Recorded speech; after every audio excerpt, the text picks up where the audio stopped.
Bulong ng isang bisita habang nakatitig kay Elizabeth na nakatayo sa tabi ng kabaong ng kanyang yumaong asawa. Parang hindi nga mukhang byuda, sagot ng isa. Ilang buwan pa lang silang kasal, di ba? Tapos, ayun, patay na agad? Tahimik lang si Elizabeth, nakaitim na bestida, maputla ang muka, pero buo ang tindig. Sa edad niyang 25, hindi mo akalain na byuda na siya, lalo na at ang asawa niya ay si Don Fernando Monteverde, isang kilalang bilyonaryo. Walang sino man ang nag-aakala na mauuwi sa burol ang isang kasal na halos nagsisimula pa lang. Galing si Elizabeth sa isang simpleng pamilya sa Nueva Ecija. Anak siya ng isang retiradong guro at barangay kagawad. Wala siyang koneksyon sa mundo ng mga Monteverde. Kaya maraming ang nagtaka na bigla siyang ipakilala ni Don Fernando bilang bagong asawa.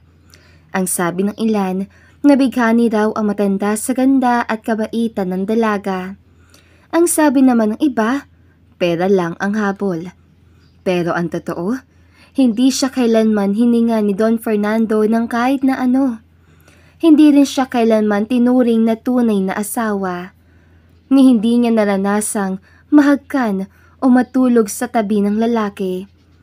Iyon ang lihim na hindi alam ng kusino, na siya ay isang birhen byuda. Lumapit sa kanya ang isang matandang babae na halatang galing sa angkan ng mayayaman.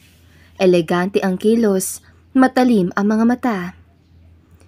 Elizabeth. Bati nito sa mahina, ngunit matigas sa tinig. Ako si Leticia Monteverde, kapatid ni Fernando. Bahagyang yumuko si Elizabeth. Salamat po, Tita Leticia, sa pagpunta. Natural lang. Kapatid ko siya. Umikot ang mga mata ni Leticia sa paligid, tsaka muling tumingin kay Elizabeth. Nagulat kaming lahat nang bigla kanyang pinakasalan. Ni hindi man lang niya sinabi sa amin. Pero ang mas gusto kong malaman ngayon, alam mo ba ang nilalaman ng huling testamento niya? Napatingin si Elizabeth sa matanda at bahagyang nagtaka. Sinabi niya lang po na ayos na raw lahat. Ayos na? Anong ibig mo sabihin na ayos na? Hindi mo dapat basta-basta pinagkakatiwalaan ng mga salitang ganyan. Lalo na kung bilyones ang nakataya. Napako ang tingin ni Elizabeth sa kabaong. At hindi na siya nagsalita. Wala na rin naman siyang ibang sasabihin sa matanda. Tahimik pa rin ang paligid. Ngunit sa ilalim ng katahimikang yun ay ramdam ni Elizabeth ang tensyon. Sa bawat bulungan, sa bawat sulyap ng mga kamag-anak ni Don Fernando, parang may bigat na unti-unting bumabagsak sa balikat niya.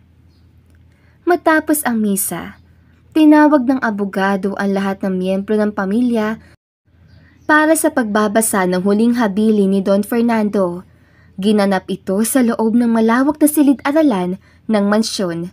Malamig, mataas ang kisame at may mabigat na presensya ng yaman at kapangyarihan. Naroon din si Elizabeth na tahimik lang sa isang gilid habang nakatitig sa carpet. Pumasok ang abogado. Sa unang tingin pa lang, hindi may iwasang mapatingin sa kanya ang lahat. Matangkad, matikas, maayos manamit, malinis ang gupit, matalim ang mga mata, at may presensyang hindi basta-basta. Siya, si Attorney Rafael Villamonte, ang personal at tanging pinagkakatiwalaang abogado ni Don Fernando. Magandang hapon po sa inyong lahat. Malamig pero malinaw ang kanyang boses. Ako si Attorney Rafael Villamonte. Pinagkatiwalaan akong ipahayag ang huling habili ni Don Fernando Monteverde. Hindi umimik ang lahat. Ang ibang mga kamag-anak ay halatang nababagot. Ang iba ay nanlalaki ang mata habang sinusukat ng tingin si Elizabeth. Binuksan ni Attorney Villamonte ang envelope na may seal. Kinuha niya ang dokumento at nagsimulang basahin. Ako, si Fernando D. Monteverde. na sa tamang pag-iisip ay nagpapaabot ng aking huling habilin at testamento. Tahimik ang silid habang nagpapatuloy ang pagbabasa. Maraming legal na termino, pinaghatian ng malalayong pinsa ng ilang mga alahas, artises, at share sa minor companies. Pero lahat ay tila naghihintay ng tunay na bombang sasabog. Ang aking pangunahing ari-arian, kabilang ang Monteverde Mansion, ang lahat ng shares ko sa Monteverde Group of Companies, ang offshore accounts, at lahat ng personal kong yaman, ay buong puso kong ipinamamana sa aking asawa, si Elizabeth Gonzalez Monteverde. Bumagsak ang katahimikan. Ano? Sigaw ng isa sa mga pamangkin. Imposible! Sa babaeng yan? Sabay tayo ng isa pa. Ngayon lang namin siya nakita. Tapos siya ang makakakuha ng lahat? Niloko siya! Nilason! Nagsimula ang kaguluhan. May mga tumayo, may umiiyak, may tumatawag ng abogado nila, pero nanatiling nakatayo si Elizabeth sa isang tabi. Hindi umiyak, hindi nagsalita. Nakatingin lang siya kay Attorney Rafael na hindi natinag sa sigawan. Ang testamento ay legal at pirmado sa harap ng 3 saksi.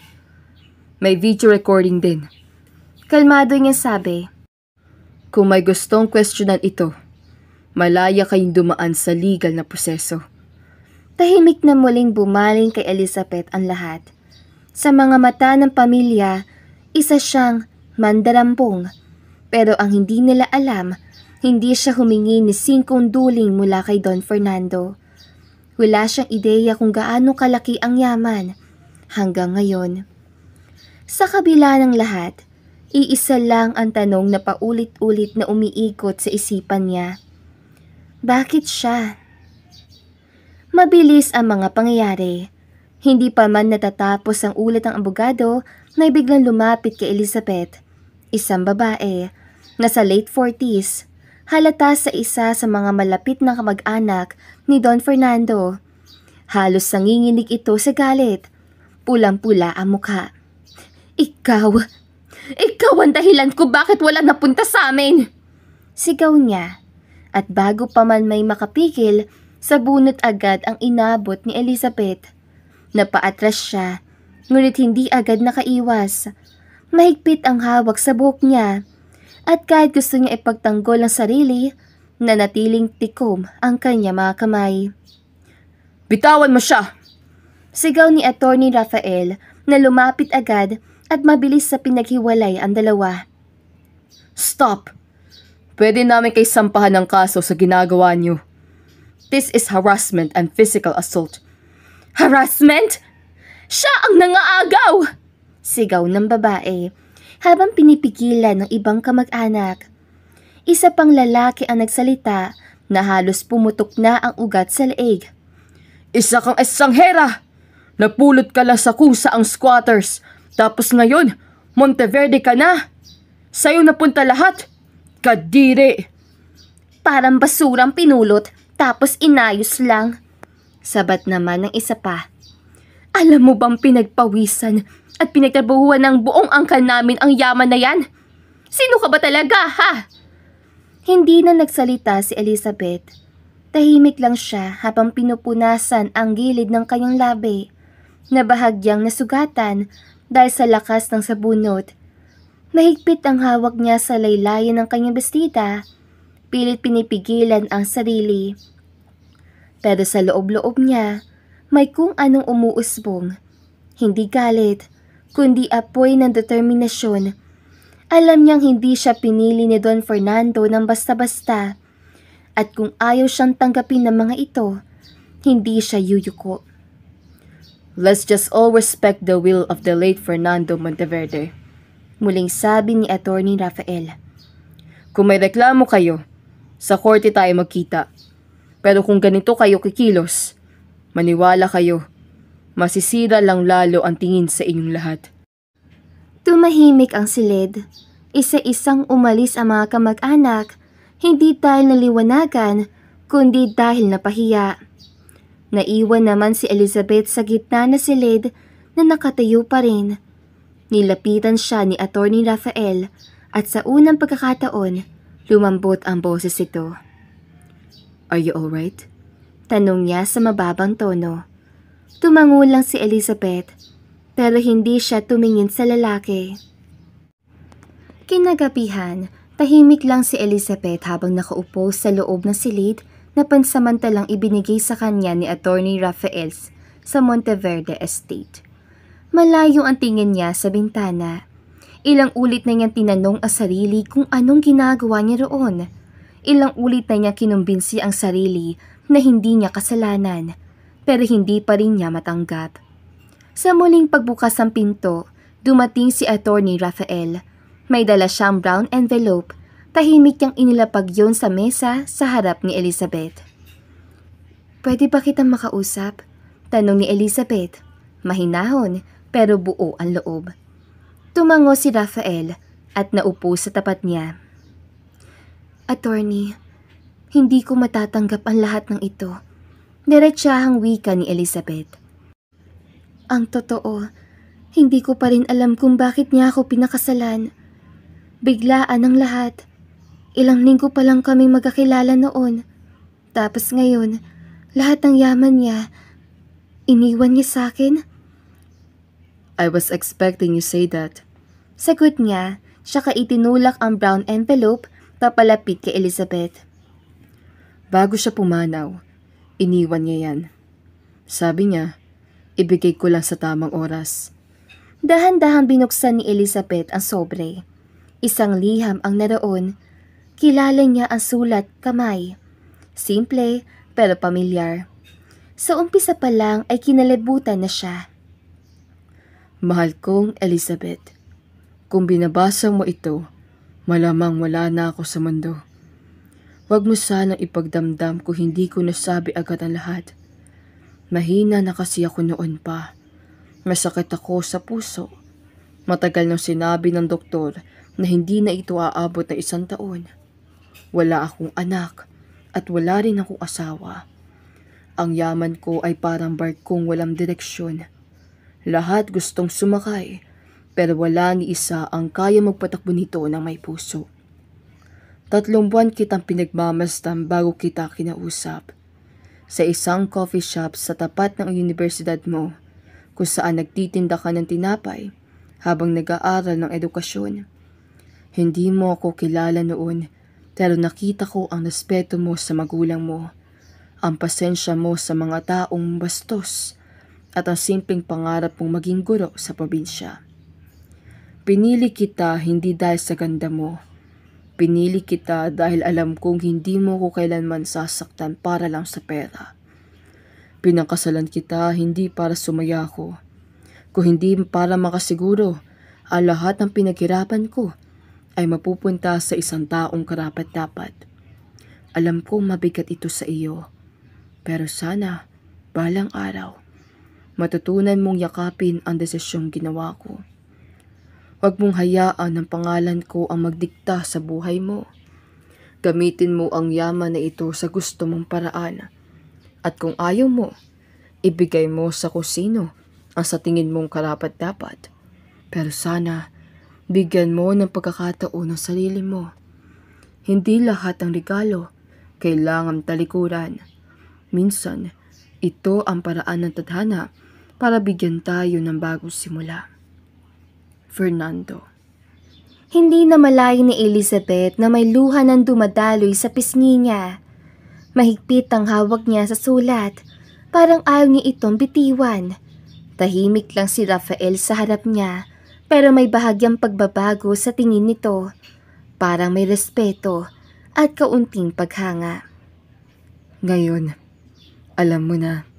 Mahina pero buo ang boses si Rafael. Hindi ka pinili dahil aksidente.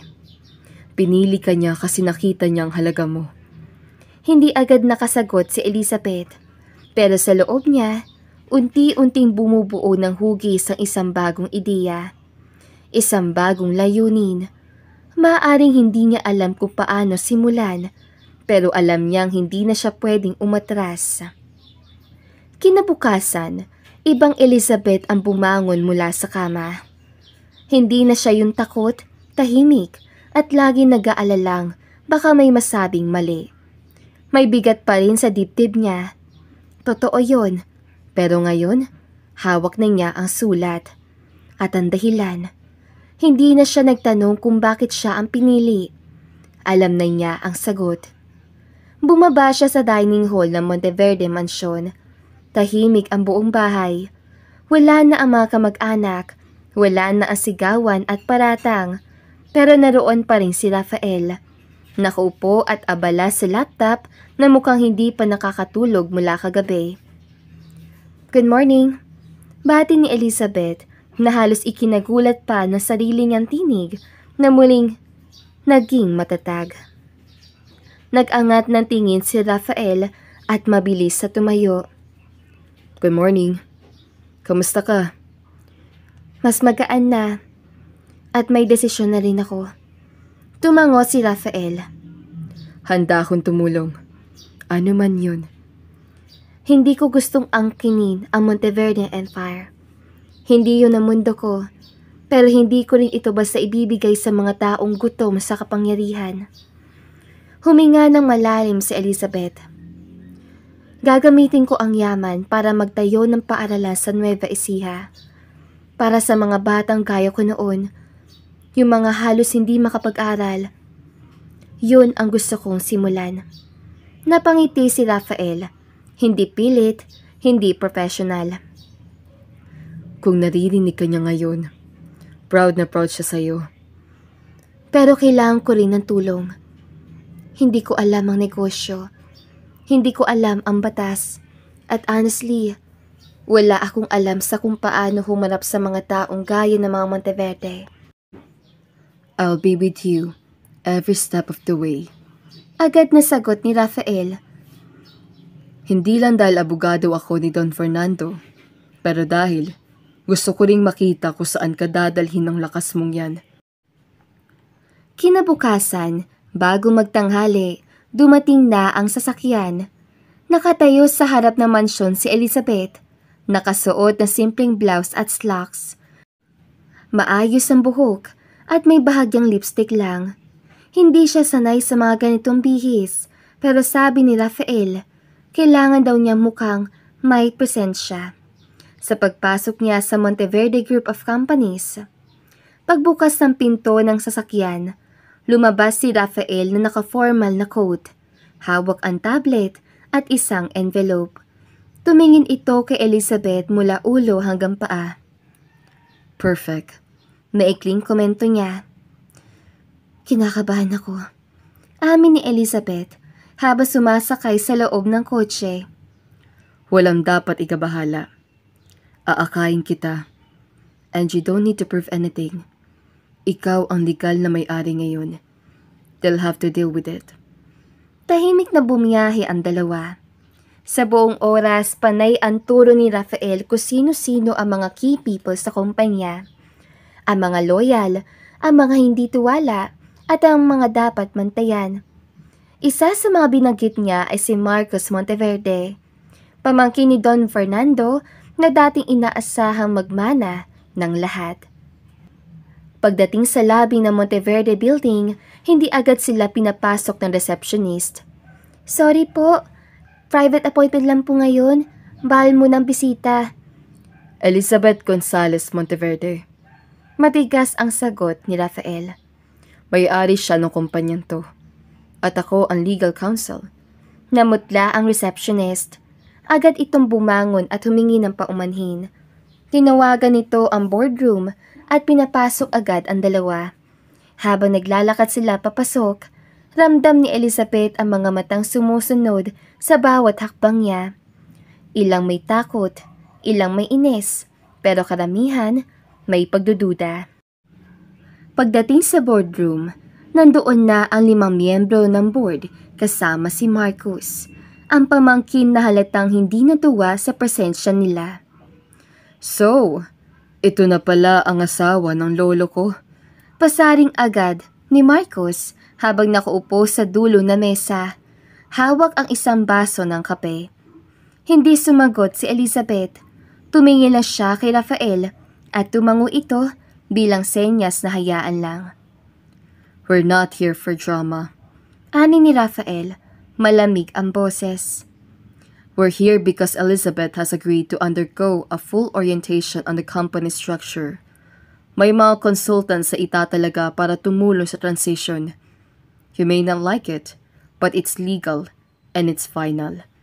Tumayo si Marcus. This is insane. She doesn't even have a business background. Hindi siya makakasabay sa management. She's a liability. At sa unang pagkakataon, nagsalita si Elizabeth. Hindi ko kailangan makisabay. Kailangan ko lang matuto. At kung problema sa inyo ang pagiging hindi ko kapamilya, sorry, pero asawa ko ng taong nagtayo ng lahat ng ito. At pinili niya akong tagapagmana. Hindi kayo. Natahimik ang lahat. Tumayo si Elizabeth mula sa kinaupuan at hinarap si Marcus. Kung ang iniisip mo ay aalis ako, dahil hindi niya ako gusto, malungkot kang mabibigo. I'm not here to make friends. I'm here because he trusted me. Hindi na muling nagsalita si Marcus, pero kita sa mukha nito ang galit na pilit pinipigil. Muling naupo si Elizabeth at nagsimula ng orientation. Habang abala ang consultant sa pagpapaliwanag ng mga numbers at assets, tahimik lang si Rafael sa tabi niya. Paminsan-minsan ay inilalapit ang tablet para magpaliwanag, pero mas madalas ay pinagmamasdan siya kung paano siya nakikinig, nagtatanong at tinatanggap ang hamon. Ilang linggo na ang lumipas mula nang pumasok si Elizabeth sa kumpanya. Sa araw-araw niyang pagpunta, unti-unti siyang natututo. Sa tulong ng mga consultants, mga legal documents, at syempre, si Rafael na palagi nasa tabi niya. Hindi man madali, hindi din siya sumusuko. Ang dating babaeng tahimik at takot lumaban, ngayon ay marunong nang magsalita sa meeting. Bumasa ng financial report at tumawag ng simpleng desisyon. Pero hindi lahat ay masaya sa pag-angat niya.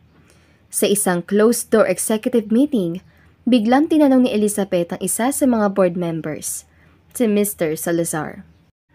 Mrs. Monteverde, may ideya ka na ba kung bakit biglang bumaba ang stocks ng isang property natin sa Cebu? Just last week, nag-pull out ang isang investor. Hindi agad nakasagot si Elizabeth, kaya si Rafael ang nagsalita. Walang ipinadalang report ukol dyan. We'll investigate. Wala. O baka hindi lang ninyo alam. Sabat ni Marcos na may pasimpleng ngiti sa labi. Bakit kasi hindi na kayo updated? Abala sa ibang bagay. Napatingin si Elizabeth sa kanya. May kakaiba sa tono nito. Parang alam nitong mahindi sila alam. Kinabukasan, isang anonymous email ang natanggap ng ilang media outlets. May headline na Mysterious Widow of Billionaire, Gold Digger, or Strategic Mistress. Kalakip doon ang mga lumang litrato ni Elizabeth habang nagtitinda sa kalsada, kasama ang caption na This is the woman now controlling billions of pesos, from street girl to senyora in a blink. Hindi pa daon natapos. Mailang vloggers at online accounts ang nagsimulang maglabas ng peking kwento. Nabuntis daw si Elizabeth bago pa mamatay si Don Fernando, na kaya lang daw siya pinakasalan ay dahil nabuntis, o mas malala pa, na si Rafael daw ang tunay na ama na ipinagbubuntis niya. Sa boardroom ng Monteverde, hinarap ni na Elizabeth at Rafael ang buong board. Lahat ay tahimik habang nakapatong ang printout ng mga article sa mesa.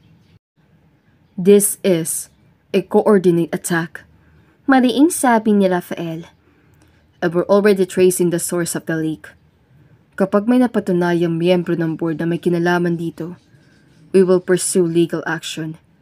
Tumayo si Elizabeth. Tahimik sa simula, pero sa mata niya, walang takot. Hindi ako perfect, pero hindi ko kailanman ginamit ang pangalan ni Fernando para linisin ang nakaraan ko. Wala akong dapat ikahiya sa kung saan ako galing. Pero kung ang tingin ninyo ay kaya ninyo kong paatrasin dahil lang sa chismis, mali kayo. Kung iniisip ninyong aalis ako, kayo ang aalisin ko. Tumahimik ang buong boardroom. Nang matapos ang meeting, habang naglalakad palabas si Elizabeth, bahagyang napahinto si Rafael sa tabi niya. Matapang ka. Sabi niya, tsaka ngumiti. Tumingin si Elizabeth sa kanya. Hindi ko alam kung tapang to o inis, pero ayoko na magpatalo. Napangiti rin si Rafael. Whatever it is, bagay sa'yo. Hindi man nila aminin, ang tensyon sa paligid ay unti-unting napapalitan ng mas personal. Mas masinsinang koneksyon. Habang lumalaban si Elizabeth para sa sarili niyang karapatan, hindi niya namamalayang unti-unti na rin siyang bumubuo ng bagong buhay, tiwala at damdamin. Lumipas ang ilang araw at tila hindi natatapos ang kontrobersya.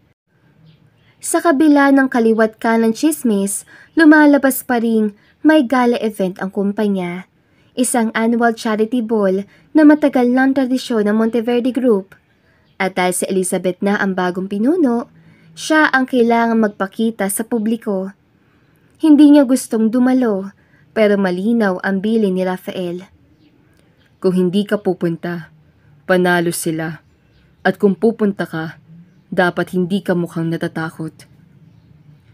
Dumating ang gabi ng event.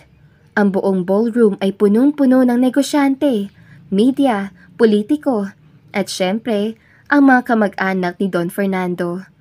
Lahat nakamasid, lahat nag-aabang ng isang maling kilos. At pagpasok ni Elizabeth sa venue, halos maputol ang ingay. Naka-eleganting itim na damit siya. Walang masyadong alahas, pero malinis at elegante ang ayos. Hawak niya ang braso ni Rafael na naka-black tux. Hindi siya nag-iisa. Relax. Bulong ni Rafael sa kanya habang papasok sila. I'm right here. Ang dami nilang nakatingin. Pabulong na sagot ni Elizabeth. Hayaan mo silang tumanaw habang ikaw ang naglalakad papunta sa pwesto na akala nila ay para sa kanila. Paglapit nila sa main table, naroon na ang ilang board members, kabilang si Marcus na agad lumapit. Well, look who's finally stepping up. The charity event. Sana naman hindi mo gawing palengke tong ballroom, Elizabeth. Ngumiti si Elizabeth. Kung palengke man to, at least ako ang may hawak ng puhunan. Tatawa na sana si Rafael pero biglang nagsalita ang isa pang tiyahin ni Don Fernando, si Doña Beatriz. Kung buhay pa ang kapatid ko, hindi siya matutuwa sa kung paano mo nilalapastangan ang reputasyon niya. Tumingin ka sa salamin, iha. Ikaw lang ang napulot sa kawalan na ngayon ay gustong magmukhang reyna. Napatingin sa kanila ang ilang bisita. Tahimik, naghihintay ng sagot. Pinakiramdaman kung magwawala si Elizabeth o luluha sa kahihiyan, pero ni isa sa dalawang iyon ay hindi niya ginawa. Tumayo siya, maayos ang tindig at marahan, pero buo ang boses na nagsalita. Ang totoo po, hindi ko pinili ang buhay na to. Hindi ko hiniling ang yaman, ang pangalan o ang posisyon. Pero pinili ako ni Don Fernando. At hindi ko siya bibiguin sa huling tiwalang binigay niya. Hindi ako reyna, pero ako ang asawa niya. At kung iniisip niyong hindi ko kaya ito, pasensya na, pero hindi ko kayo kailangan para patunayan ko sino ako. Natahimik si Doña Beatriz. Hindi makatingin ng diretsyo. Nilingon naman ni Elizabeth ang mga bisitang nakikinig. At para sa lahat ng naririto, ang gabing ito ay hindi tungkol sa akin. Hindi tungkol sa chismis at lalong hindi tungkol sa pagiging bagong Monteverde. Ang gabing ito ay para sa mga batang tinutulungan ng foundation. At kung gusto ninyong gawing eksena ang personal na galit ninyo, lumabas kayo. Pero kung may puso pa kayong natitira, Makinig tayo para sa mga batang may pangarap. Nagpalakpakan ang ilan. Hindi man lahat, pero sapat na para masapawan ang tensyon. At nang tumingin siya kay Rafael, nandoon pa rin ito. Nakangiti, nakatayo sa tabi niya, at ramdam niyang hindi siya nag-iisa. Hindi ko alam kung magaling akong speaker. Pabulong niya kay Rafael matapos ang speech. Hindi mo kailangan maging magaling. Kailangan mo lang maging ikaw. At yun ang kinakatakot nila. Sa gabing yun, hindi na lang si Elizabeth ang tinignan bilang babae na pangasawa ng bilyonaryo. Unti-unti siya na ang Elizabeth Monteverde na may sariling lakas. At sa tabi niya, si Rafael na hindi lang abogado, kundi tagapagtanggol, kakampi, at unti-unti, higit pa. Habang ang gabi ay nagpapatuloy, isang investor na matagal nang kakilala ni Don Fernando ang lumapit kay Elizabeth. Hawak ang isang baso ng red wine. Mrs. Monteverde, you really have a presence. I can see why Fernando trusted you. Hindi nakatanggi si Elizabeth. Hindi siya sanay sa mga ganitong social dynamics, pero pinilit niya makisabay. Salamat, sabi niya. Ngunit hindi alam kung anong ibig sabihin ng compliments ng lalaki. Tulad ng mga naunang pagkakataon, nahulog ang usapan sa negosyo, at si Elizabeth ay nakipagpalitan ng ideya. Pero sa bawat usapan, ang red wine ay hindi may iwasan. Nang lumapit ang mga kababaihan sa table para magbigay ng ilang toast, nagsimula na siyang maglasing. Hindi siya sanay uminom, at isang baso lang ng wine ay sapat na para magsimulang magbago ang mundo niya. Napansin naman ni Rafael na tila hindi na kayang kontrolin ni Elizabeth ang sarili, kaya inawat niya ito. Elizabeth, sabi ni Rafael na nagsisimula na mag-alala. Baka kailangan mo na magpahinga. Hindi, kayang-kaya ko pa, sagot ni Elizabeth, pero halatang lasing na. Kailangan lang makipag-usap sa kanila. Ilang minuto lang, si Elizabeth ay tila nauurong at napapasandal sa upuan, kaya hindi na nagdalawang isip si Rafael. Tayo na, Elizabeth, sabi niya na kinukuha ang kamay ng babae at dahan-dahang itinayo. Let's get you home. Habang magkaakbay sila, ang mga mata ni Elizabeth ay nagsimulang mangulubot. Walang kamalay-malay sa kung anong nangyayari sa paligid. At sa gabing yon, hindi na siya nag-atubiling, gabayan siya pabalik sa Monteverde Mansion. Dahil sa wala ng kakayahan si Elizabeth na maglakad ng maayos, dinala siya ni Rafael sa loob ng mansyon. Pagdating sa hagdan, tumigil sila saglit. Tumitik si Rafael kay Elizabeth. Nakadaga ng isang braso sa balikat nito. Halatang lasing na lasing, ngunit may kasiyahan sa mga mata nito. Rafael, humihingal si Elizabeth at hindi makatingin ng diretsyo. Alam mo, hindi ko alam kung anong nangyari. Hindi ko alam kung paano ko ito. Hinawakan siya ni Rafael sa mga braso. Itinagilid siya na kaunti para mas madali itong makatingin sa kanya. Iniisip mo pa rin ba ang trabaho mo as the new owner? Kung magaling ka magtrabaho, hindi ibig sabihin nun kailangan mo maging perfect sa lahat ng bagay. Ang importante may malasakit ka sa tao at may tunay na puso ka. That's what Don Fernando saw on you. Hindi ko alam kung kaya ko to. Pero pinipilit ko. Kasi hindi ko kaya masaktan siya. Tumulo ang luha ni Elizabeth. Tsaka kasi, ikaw, Rafael, ikaw lang ang tanging tao na hindi ako ginamit. Hindi mo ko tinitignan bilang kasi asawa ko ni Don Fernando. Hindi ka nang hinayang na nandyan ako. I'll always be here. Sabi niya na mahinahon at nagtagpo ang mga mata nila.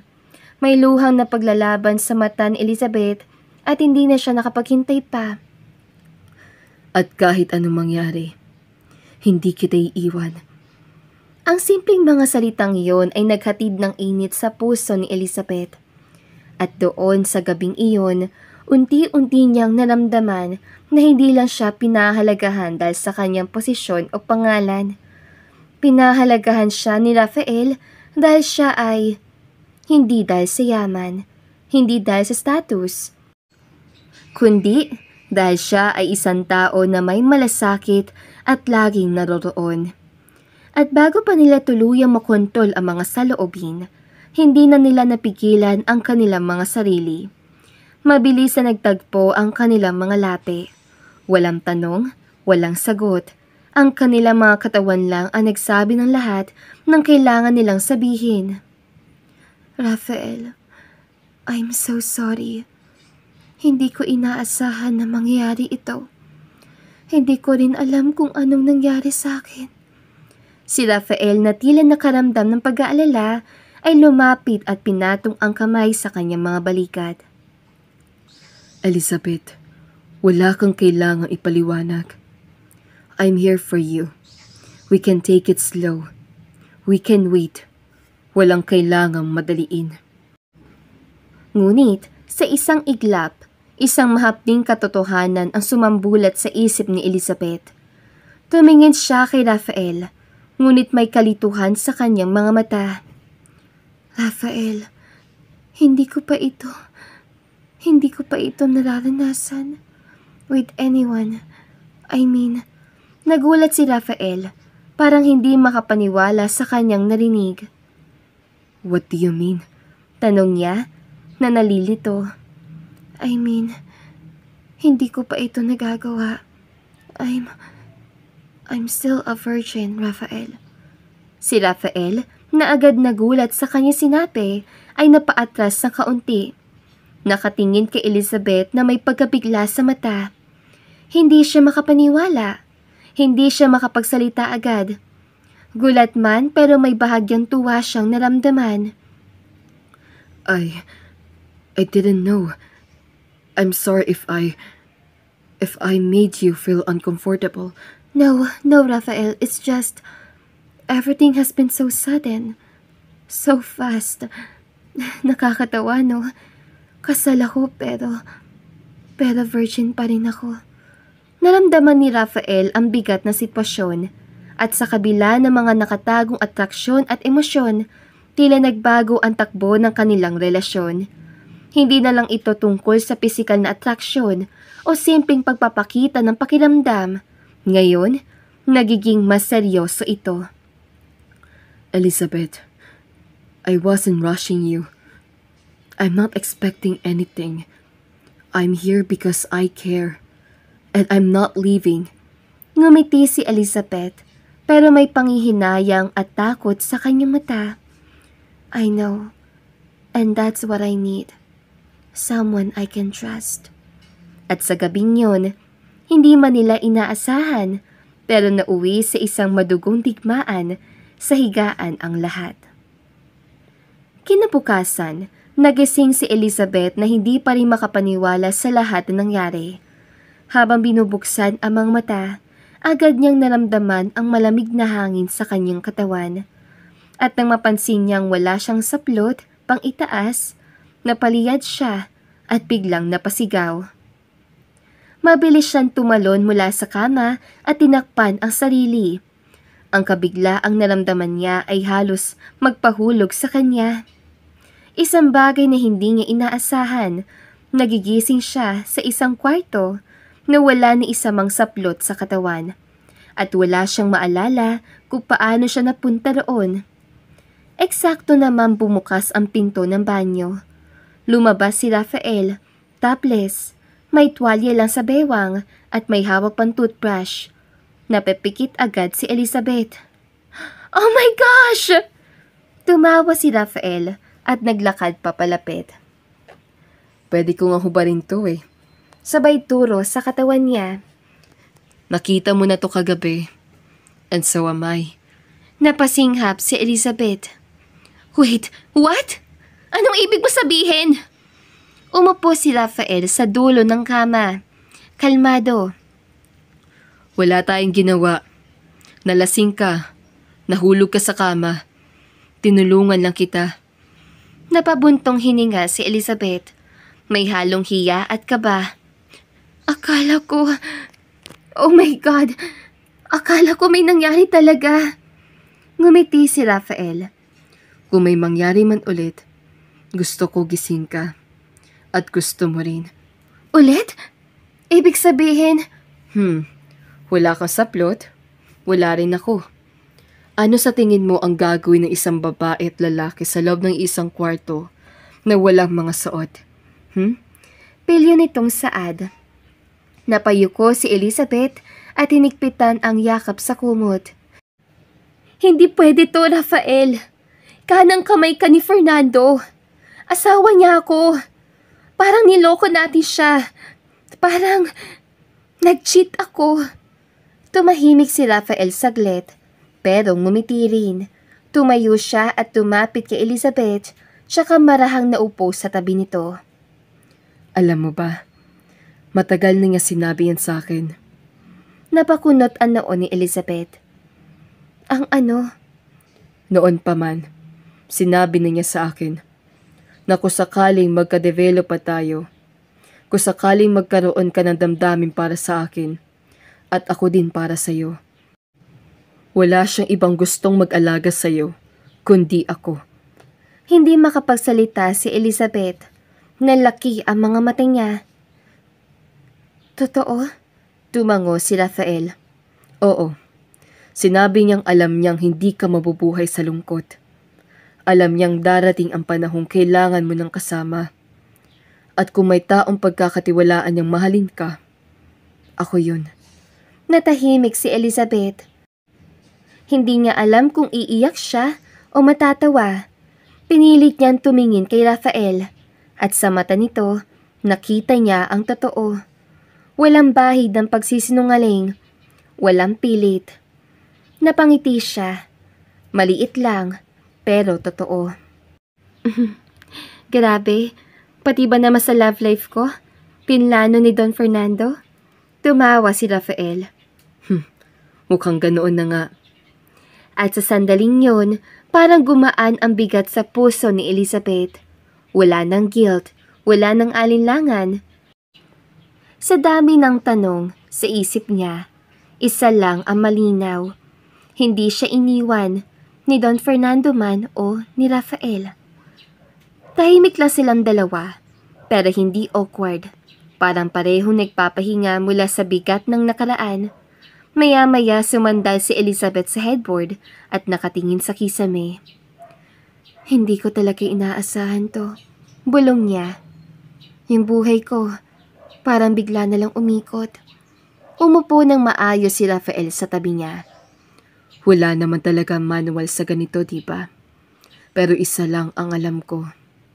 Nandito ako at hindi kita iiwan. Tumingin si Elizabeth sa kanya. Malambing ang mga mata. Bakit ako? Ngumiti si Rafael. Kasi totoo ka. Hindi ka plastic. Hindi ka mukhang pera. Alam ko kung gaano ka kabuti. Alam ko rin hindi mo ginusto ang lahat ng to. Pero hinaharap mo pa rin. At matagal na kitang napapansin. Nanlaki ang mga mata ni Elizabeth. Anong sabi mo? Matagal na kitang napapansin. Bago pa man kayo ikasal ni Don Fernando. Natigilan siya.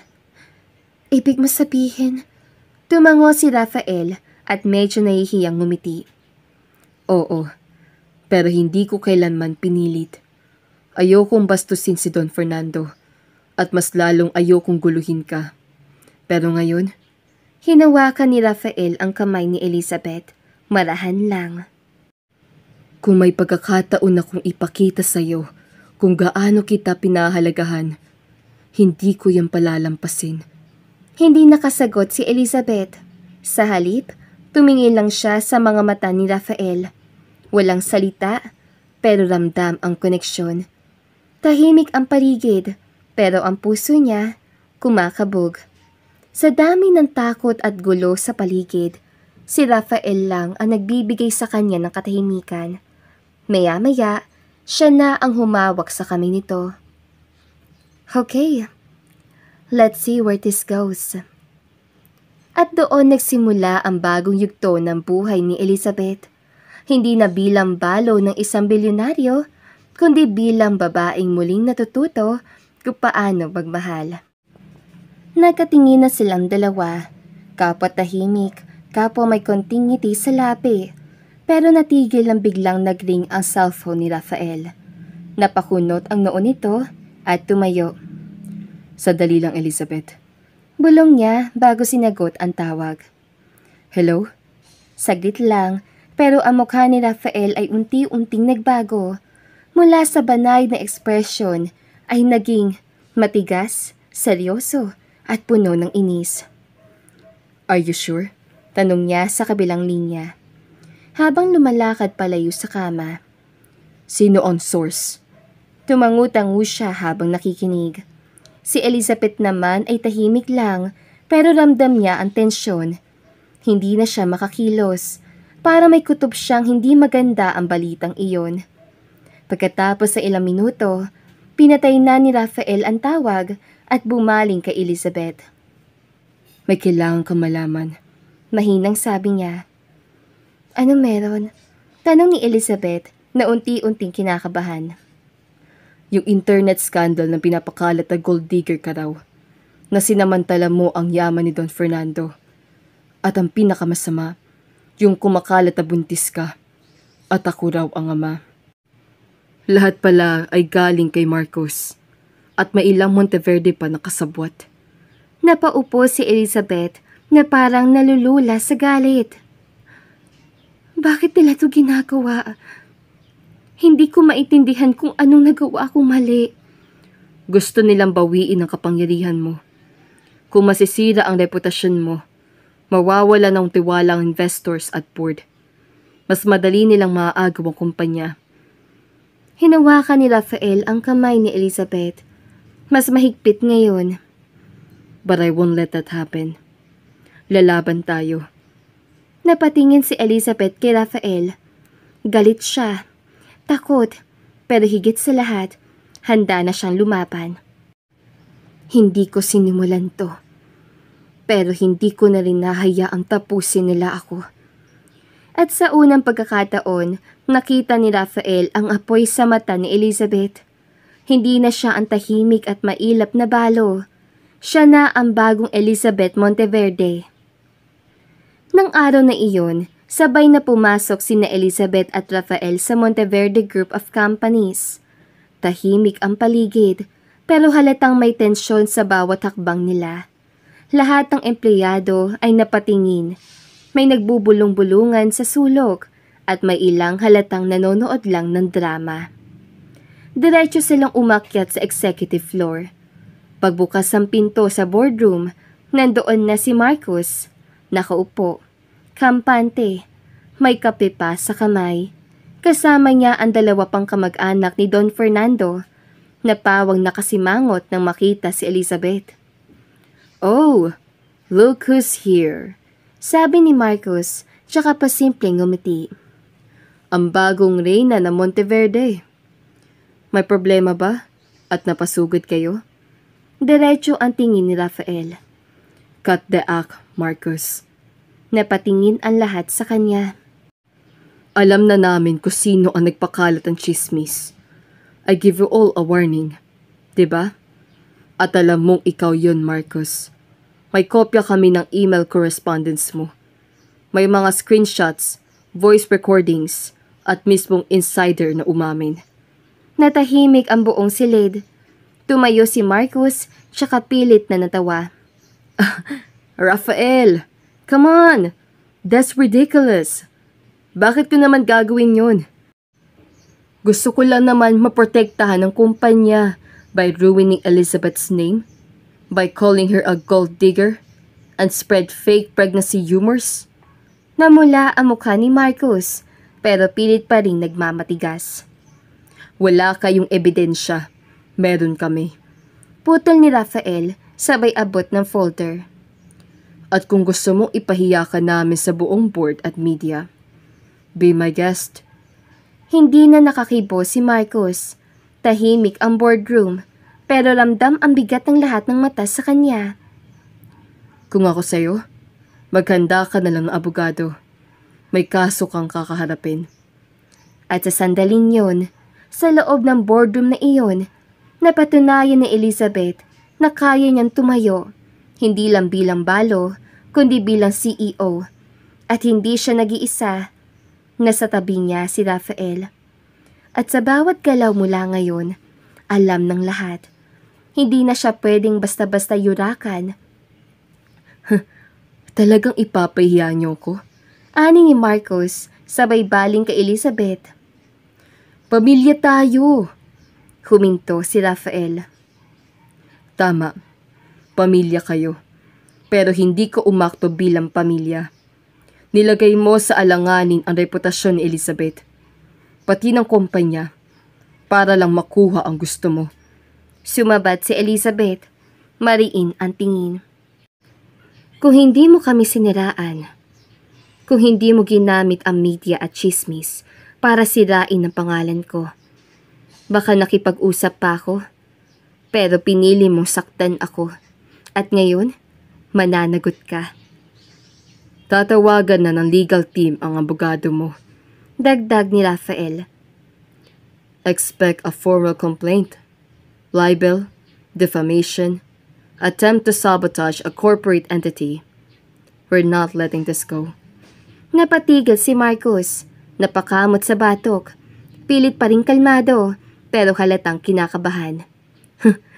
You're bluffing. Ngumiti si Rafael. Subukan mo. Habang naglalakad palayo sina Elizabeth at Rafael, nagsimula ng magkalat ng memo si Rafael sa legal department. Isa itong babala sa lahat ng Monteverde family na balak pa ring magpasiklab. Handa silang lumaban. Sa elevator pababa, tahimik si Elizabeth. Maya-maya, mahigpit siyang napahawak sa braso ni Rafael. Thank you, bulong niya. Kung wala ka, napatingin si Rafael at hinawakan ang kamay niya. Hindi mo ko kailangan para lumaban, Elizabeth. Pero gusto kong malaman mo na lagi lang akong nasa tabi mo. Ngumiti si Elizabeth, malambot pero matatag. Ito na talaga. Magsisimula na ang bagong kabanata ng buhay niya. At sa unang pagkakataon, siya ang may kontrol. Pagkababa nila ng elevator, dumiretso sila sa opisina ni Elizabeth. Tahimik ang paligid, pero ramdam ang tensyon sa mga empleyadong nakatingin sa kanila. Tila lahat ay nag-aabang kung matibay ba talaga ang bagong CEO. Pagkaupo ni Elizabeth sa upuan ng dating pinuno ng kumpanya, napatingin siya sa mesa. Malinis, tahimik, pero mabigat. Nasa harapan niya ang dokumentong iyahahin laban kay Marcos at sa iba pang kamag-anak. Tinapik ni Rafael ang balikat niya. Handa na to. Kailangan mo lang pirmahan. Tumingin si Elizabeth sa dokumento. At sa dulo ng papel, nandoon ang espasyo kung saan isusulat ang pangalan niya. Sa unang beses, hindi na siya ang babaeng pinagkaisahan, pinagchismisan at kinutya. Siya na ngayon ang may hawak ng direksyon. Kinuha niya ang ballpen at walang alinlangang pinirmahan ang papel. Let them know na hindi ako ang tipo ng babae na pwedeng apihin. Hindi ako takot. Ngumiti si Rafael, proud sa lakas ng loob ng babaeng kaharap niya. Yan ang Elizabeth na kilala ko. Hindi mo ako kilala dati. Biro niya, pero may halong lambing. Ngayon, gusto ko pa lalo kitang makilala. Sagot ni Rafael na seryoso na ang tingin. Tumawa si Elizabeth. Isa-isa lang, Mr. Rafael. Marami pa akong aayusin. Kasama mo ko sa lahat ng yun. Sa gulo, sa laban, pati sa mga panalo. At sa sandaling yon, nagsimula ang tunay na laban ni Elizabeth. Hindi na siya yung babae lang sa tabi na matandang bilyonaryo. Siya na ngayon ang babaeng pinili, lumaban at namuno. kasama ang lalaking hindi siya kailanman iniwan. Makalipas ang ilang linggo, dumating na ang araw ng pandinig. Hindi ito basta hearing lang, publicized ito. Napuno ang courtroom ng media, stakeholders sa Monteverde GOC, mga loyalista ng pamilya Monteverde at ilan pang abangers na gusto lang makita kung paano babagsak ang isang gold digger ayon sa mga chismis. Pero hindi na katulad si Elizabeth ng dati. Hindi na siya ang tahimik, nahihiyang balo sa gilid ng burol. Sa araw na ito, pumasok siya sa korte na nakasuot ng sleek at itim na power suit. Diretso ang likod, tiwala ang lakad, at sa likod niya, si Rafael. Seryoso, nakasuot ng itim na Amerikana, hawak ang makapal na folder ng ebidensya. Pag-upo nila sa plaintiff's side, naroon din sina Marcos at dalawang Monteverde cousins, formal pero halatang tensyonado. Lalo na si Marcos, na bagamat nakangiti pa sa media, ay nanginginig na ang mga daliri sa ilalim ng mesa. Tinawag ng hukom ang kaso, Elizabeth Monteverde versus Marcos Monteverde.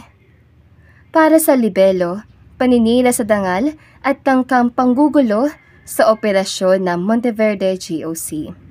Unang tinawag ang panig ni Elizabeth.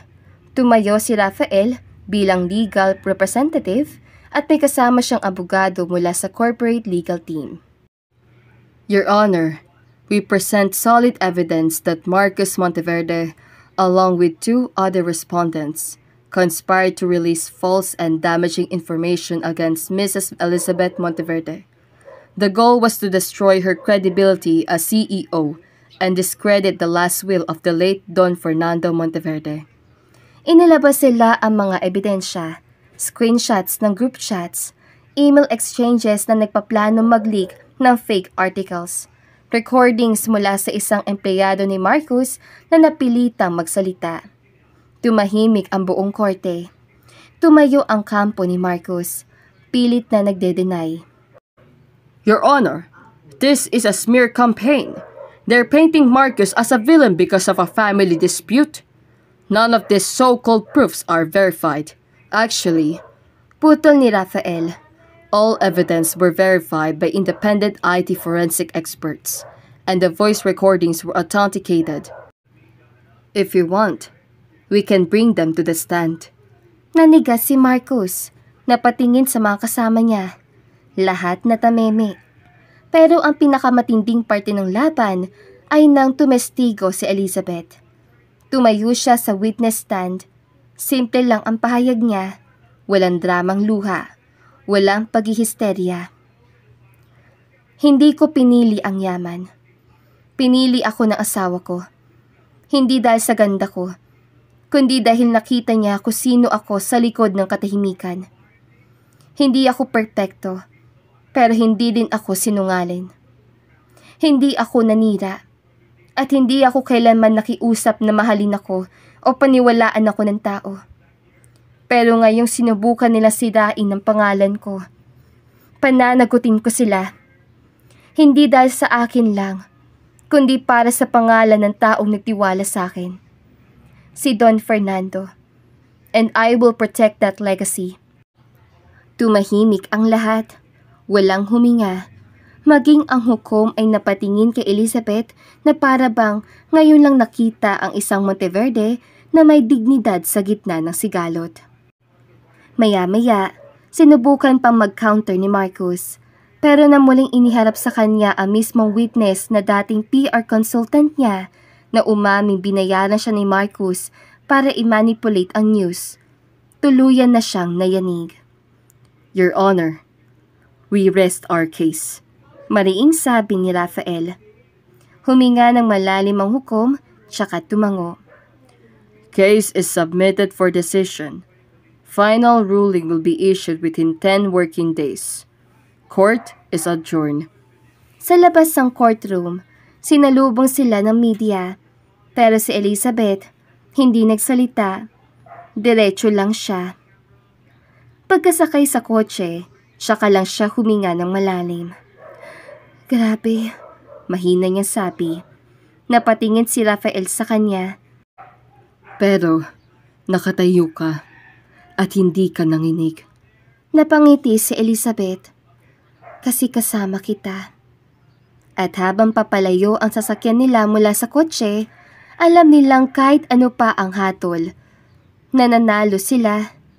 Dahil sa harap ng buong mundo, napatunayan ni Elizabeth na hindi siya basta babae lang sa tabi ng yaman. Siya ang babae na kayang lumaban, lumakad ng tuwid at magawagi sa sarili niyang lakad. Makalipas ang ilang araw nang bahagyang humupa ang ingay sa media at opisina, minabuti ni Elizabeth na dumalaw sa puntod ni Don Fernando. Wala siyang dalang bodyguard o alalay, tanging si Rafael lang ang kasama niya. Tahimik ang sementeryo, maganda ang araw pero may lamig sa hangin.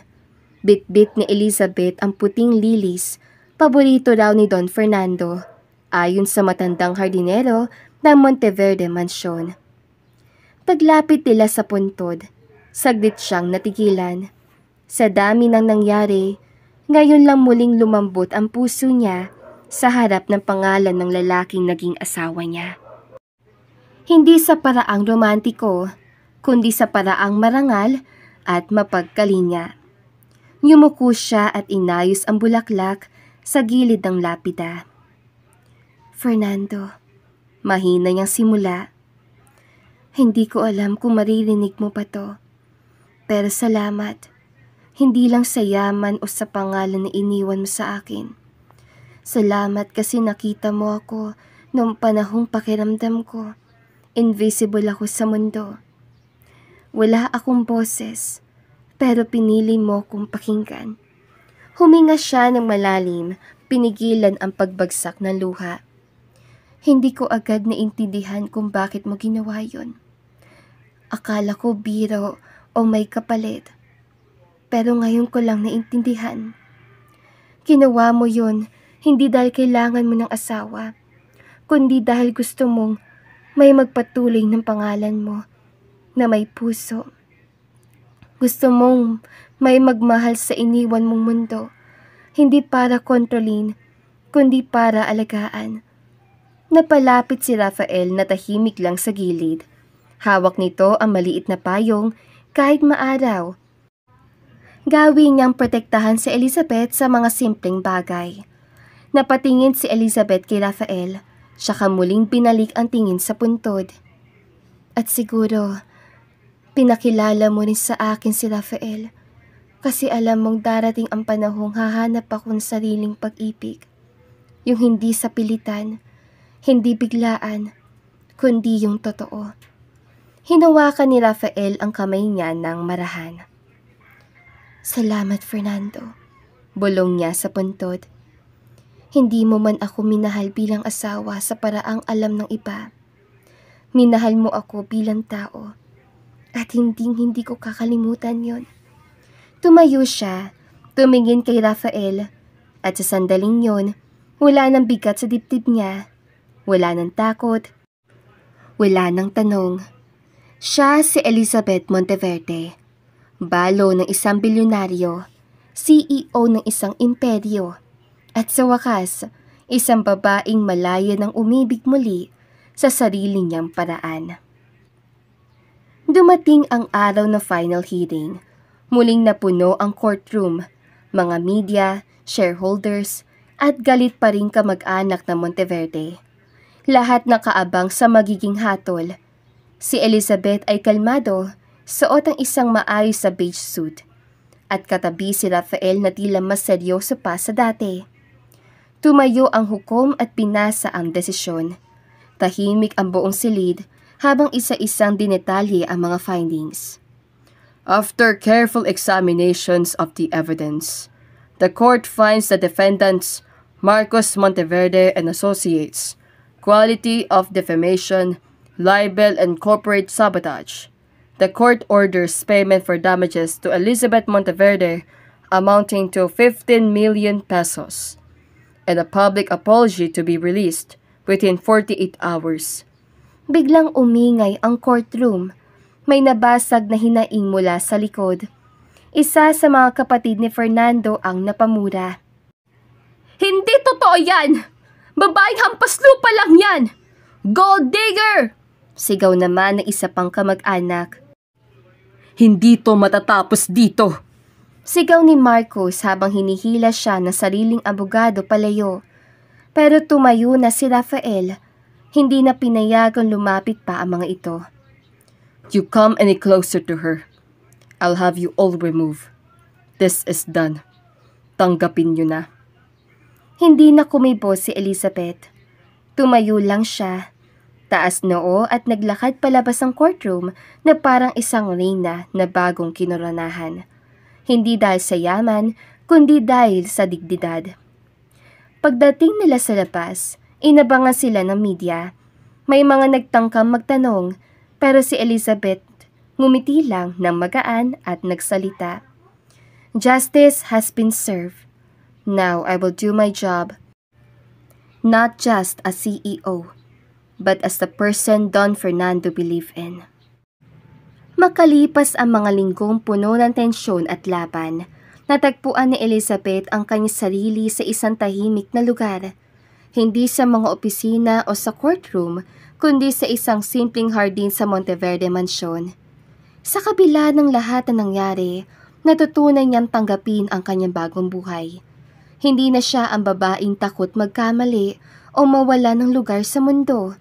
Siya na ngayon ang babaeng may lakas, may dignidad, at higit sa lahat, may pagmamahal. Si Rafael naman sa bawat hakbang niya, hindi na lang bilang tagapagtanggol o partner sa negosyo, kundi bilang isang lalaki nagmamahal kay Elizabeth ng tapat. Isang hapon, pagkatapos sa mahabang araw sa opisina, naglakad sila sa hardin, malayo sa mga alalahanin. Elizabeth, tawag ni Rafael na may ngiti sa labi. Sabi ko na nga ba kahit sa gitna ng lahat ng gulo, ikaw pa rin ang pinakamagandang bagay na nangyari sa buhay ko. Tumingin si Elizabeth sa kanya, tsaka ngumiti ng pagkatamis-tamis. Hindi ko rin alam kung paano mangyayari to.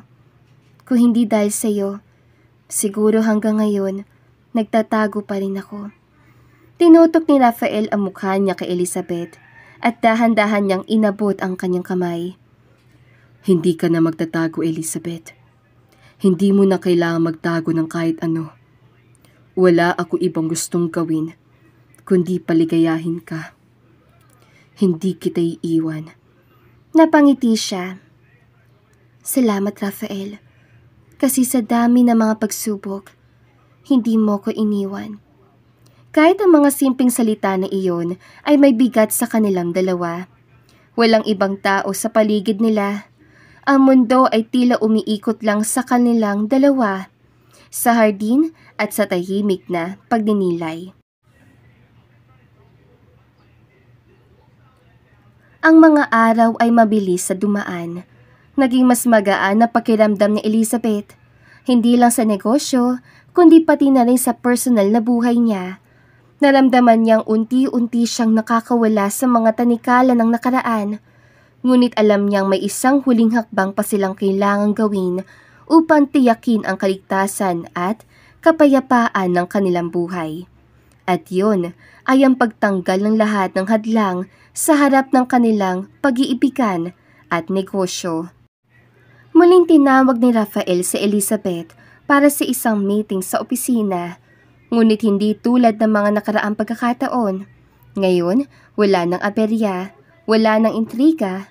Pagpasok ni Elizabeth sa kanyang opisina, hinintay siya ni Rafael na may hawak na folder at puno ng dokumento. Elizabeth, it's time to make sure na wala nang makakalapit sa iyo. Wala nang maglalakas loob na manggulo. At wala na mga Monteverde na makikialam sa kumpanya mo. Tumingin si Elizabeth sa mga dokumentong hawak ni Rafael.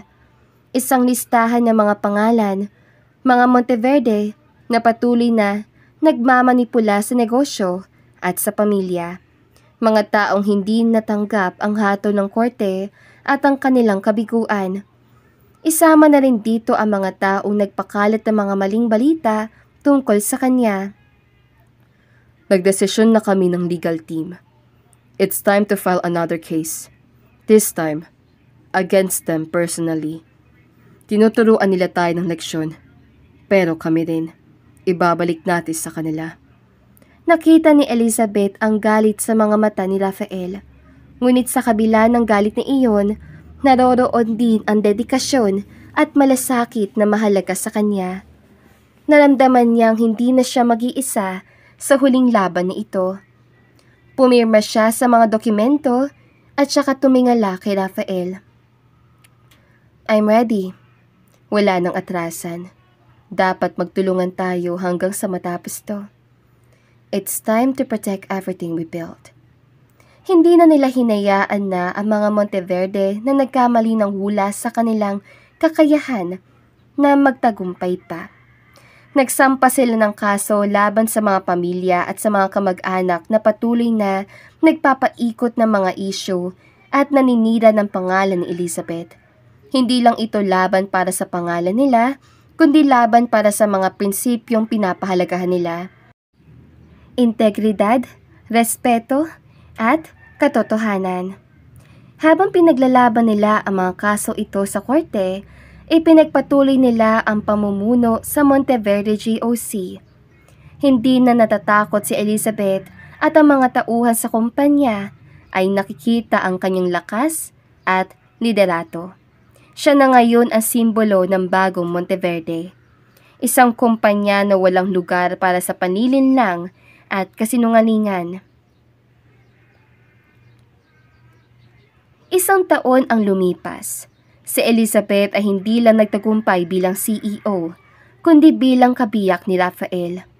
Oo, ikinasal sila dahil nang malaman nilang nagdadalang tao si Elizabeth, ay wala ng plano pa si Rafael na hayaan ang nobyang mawalay. At doon nagsimula ang bagong kabanata ng buhay nila. Sa huli, natutunan ni Elizabeth na ang pinakamahalagang tagumpay ay hindi lang nasa papel o sa yaman, kundi sa puso ng mga taong tunay na nagmamahal, sumusuporta, at ang taong pag-aalayan niya ng buong buhay. At dito na nga po nagtatapos sa magandang istoryang ito. Don't forget to like, share, and subscribe. Hanggang sa muli, paalam!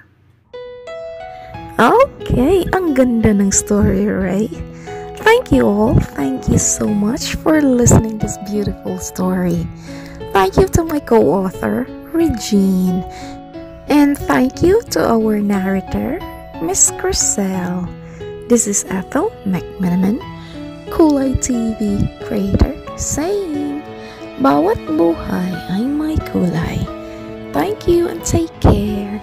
Dagan kayong salamat. See you sa next story.